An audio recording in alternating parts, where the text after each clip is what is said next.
L'essència de la dansa i el circ tornarà a inundar Deltebre. Del 8 al 21 de juliol, el Festival Deltebre Dansa oferirà 48 espectacles de 26 companyies d'arreu del món, així com tallers per a professionals i per a un públic amateur.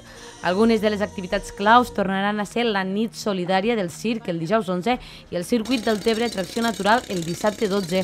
Com a plats forts del programa estan els espectacles del circ Vaivén Circo, la bailaora Rocío Molina, la parella grega moçambiquesa de dansa Linda Capetanea i Edilbaldo Ernesto, o la companyia del circ La Contrabande.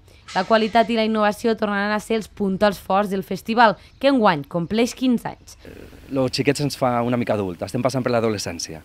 I això comporta que canvis estan arribant, canvis vindran, passarem pàgina, suposo, i espero que en tot això poguéssim créixer d'alguna altra manera, sempre escoltant les noves necessitats que tenen les arts escèniques. L'atracció que tenim aquí no només és veure, no és un camí final, no és veure només l'espectacle i prendre la classe i punt, sinó que gent que estan treballant en companyies professionals també venen aquí perquè saben que aquí no parem de tindre una curiositat innata.